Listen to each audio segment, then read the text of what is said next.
மகாபாரதம் என்பது ஒவ்வொரு மனிதனின் மனதுக்குள் நடக்கும் நிகழ்வுகளை குறிக்கின்றது.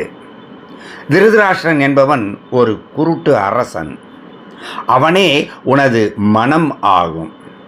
பிள்ளை பாசத்தால் எவ்வாறு திருதராஷ்டிரன் தன் குடும்பத்தையே அழித்து கொண்டானோ அதைப்போல நம் ஒவ்வொரு மனமானது குடும்ப உறுப்பினர்களின் மீதுள்ள பாசத்தாலும் உடைமைகள் மீதுள்ள பற்றினாலும் நம் வாழ்க்கையை அழித்து கொள்கிறோம்.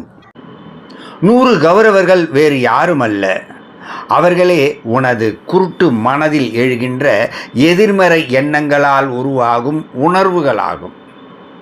இந்த 100 எதிர்மறை எண்ணங்களால் உருவாகும் உணர்வுகளை நீங்கள் கொள்ள வேண்டுமானால் நீங்கள் 5 பாண்டவர்களோடு போரிட வேண்டும். அந்த 5 பாண்டவர்கள் வேறு யாருமல்ல, கண், காது, மூக்கு, வாய், தோல் எனப்படும் 5 புலன்களே அவைகள்.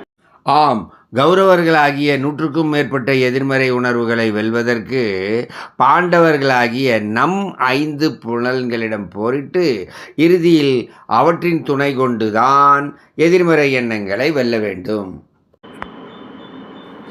திரௌபதி என்பவர் வேறு யாருமல்ல, அவரே உனது நோக்கம்.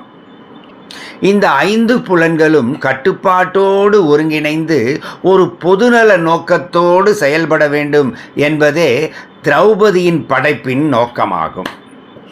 ஏனெனில் துரியோதனன் இரத்தத்தால் தான் நான் என் அவிழ்ந்த கூழ்ந்தலை முடிப்பேன் என்று அவள் கூறுவதன் மூலம் நமது 5 புலன்களையும் ஒரே பணியை செய்ய தூண்டுகிறாள் அந்த திரௌபதி.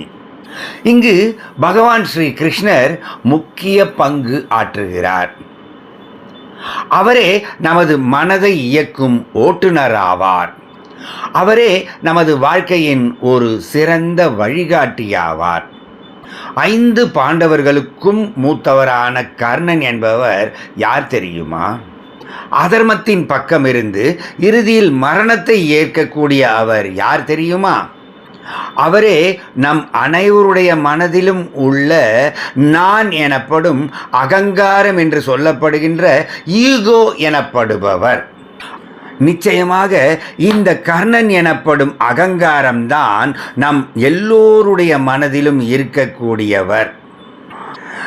கண், காது, மூக்கு, வாய், தோல் எனப்படும் 5 பாண்டவர்களின் துணை கொண்டு ஒருவேளை அகங்காரம் என்று சொல்லப்படுகின்ற கர்ணனை நாம் கொல்லாவிட்டால் கவலை, பயம், வெறுப்பு, கோபம் போன்ற சுய தண்டனைகளை நாம் அனுபவித்துக் கொண்டிருக்கின்றோம், அனுபவிக்க இருக்கின்றோம்.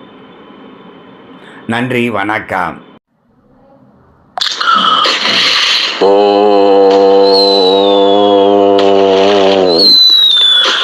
असतो मा सद्गमय तमसो मा ज्योतिर्गमय मृत्योर्मामृतं गमय.